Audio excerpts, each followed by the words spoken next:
de manière concrète, la dynamique du réenchantement, elle s'articule autour de 3 principes d'action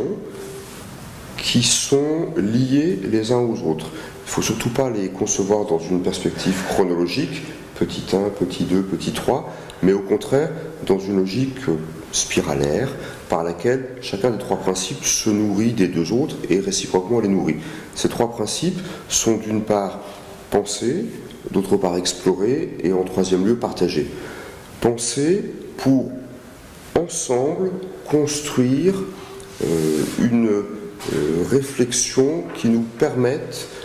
de mieux, moins mal, mieux, comprendre le monde dans lequel nous sommes engagés, que nous le voulions ou non, mais autant le vouloir et en vouloir faire quelque chose. Et penser en nourrissant notre réflexion de travaux, d'apports, qui sont aussi des travaux et des apports extérieurs au petit monde de l'école catholique qui a parfois tendance à se regarder un petit peu trop le nombril. Deuxième principe d'action, explorer. Explorer pour multiplier les initiatives éducatives et pédagogiques, de telle sorte que l'héritage dont nous sommes porteurs et que nous avons à transmettre soit partagé avec les enfants et avec les jeunes d'une manière ajustée à ce qu'ils sont aujourd'hui. C'est la raison pour laquelle nous mettons en place dans des établissements, dans des diocèses, autour de l'école des cadres missionnés, bref, à différentes échelles, des laboratoires des initiatives qui ont vocation à mutualiser les expériences, les réflexions, aussi modestes soient-elles. Il n'y a pas besoin de... Enfin, il ne s'agit pas de je ne sais quel grand soir qui révolutionnerait l'école. Il s'agit de vitaliser nos traditions, nos héritages, de telle sorte qu'ils soient toujours actifs et efficients. Donc les laboratoires d'initiative ont pour vocation de regrouper les personnes, les communautés, les équipes qui souhaitent aller de l'avant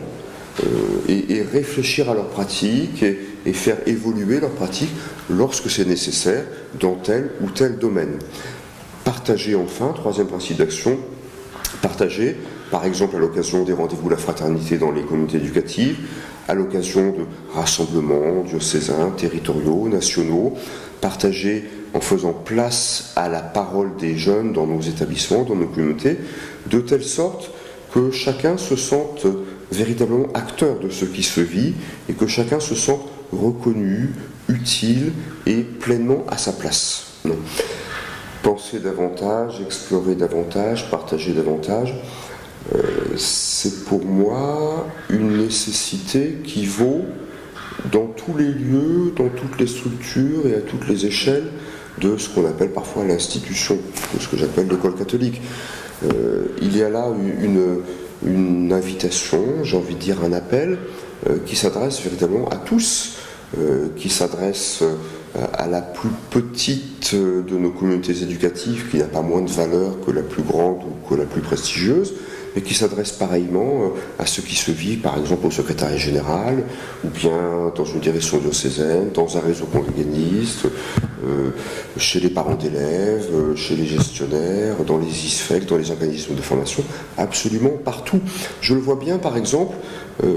dans ce qui se vit au sein du Conseil du réenchantement, c'est-à-dire ce groupe d'une quinzaine de personnes, des professeurs, des parents, des chefs d'établissement, des adjoints, directeurs diocésains, un petit peu tout. Cette quinzaine de personnes qui, depuis plus d'un an,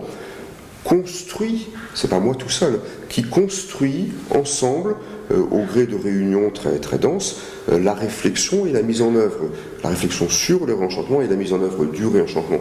Et de proche en proche, de rencontre en rencontre, c'est très stimulant, je trouve, de voir comment au sein de ce groupe se vit, alors pour le coup, une réelle fraternité, qui n'est pas une fraternité bisounours, mais qui est la fraternité d'adultes rassemblés autour d'un projet commun, qui échangent, qui discutent, qui recherchent, qui parfois ne sont pas d'accord et qui se le disent tranquillement, avec des relations qui ne sont plus du tout des relations au sein de laquelle chacun seraient prisonniers du statut qui est le sien, mais qui sont bien des relations vraies, de personne à personne. Donc, penser, explorer, partager, moi je vois dans ce triptyque un principe de pilotage, d'animation, de travail en commun, qui vaut pour toutes les facettes et pour tous les lieux de l'enseignement catholique, dès lors qu'ils ont envie de s'en emparer.